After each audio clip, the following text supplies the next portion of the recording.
What's up, Otters? Today I'm going to teach you how to get PR for your e-commerce brand.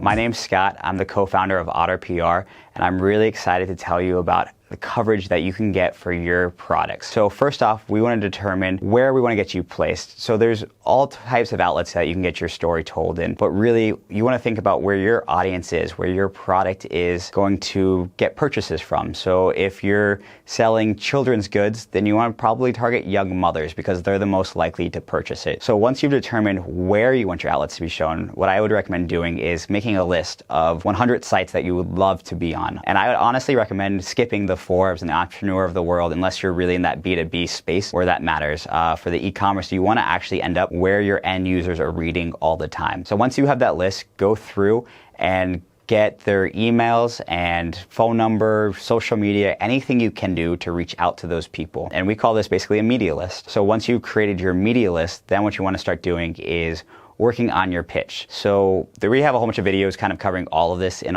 more depth, but what I want to do is give you that high level. So with your pitch, you want to determine why your product is either superior to other products or why end users care about it, what you're doing to innovate in that space, how you've changed X and made it into Y, or if your goal is to be on gift guides and things like that, potentially what you're going to give back to the writer for putting you on there, whether it's an affiliate link or you're going to pay them to publish it, things like that. And yes, paid media happens all the time. You can pay for some of these placements. So now once you have this list and you have a pitch that you think is powerful, I would recommend testing it. So reach out to one or two people that are on the lower end and try to get their feedback. Let them know, hey, I'm just starting this process. Would you mind giving me feedback if this is something you're interested in? And if not, what I could do to make it more interesting to you. And when I say this, part of the goal is building relations. One of the reasons why you would want to use a firm like Otter PR is because we have built relationships with journalists and editors over years. And so that's what you need to start doing for your brand.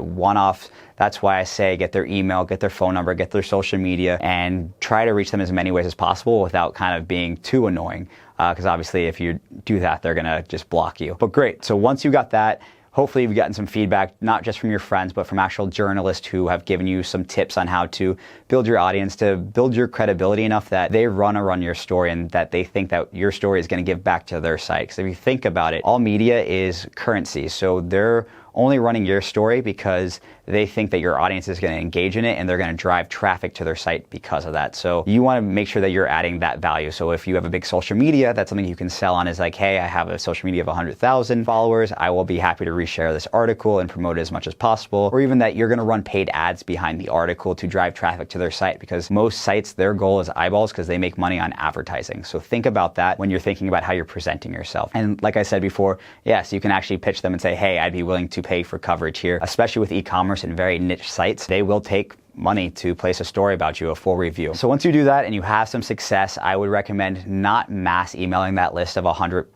places, but again, just one-off, one at a time, trying to figure out, get that response, get that relationship, hit them one or two times in a very organic way and talk about what they've written about in the past and how it relates, or a product that they've done in the past that's similar to yours, but why yours is so much better and they just need to cover it. And that's really it, guys. Once you've done that enough times, you'll have success. And it might take 5 times, it might take 1 time, it might take 1,000 times, but really just kind of figure out that process that works for you. Eventually what will happen is if you're really good at it and you've kind of found this proven method, you can hire a VA or someone to kind of run that strategy for you internally at a very affordable rate. Some VAs are $5 to $20 an hour, and you can have them create those lists for you and kind of start those initial conversations. And the goal here is to humanize it. Really try to build a relationship by reaching out on their LinkedIn and connecting with them and liking the work they're doing and commenting. And then don't necessarily even go for that ask right away, or kind of ask and then make that connection and then reconnect again. And that will give you a successful campaign. All right, guys, if you have any questions, reach out at any time,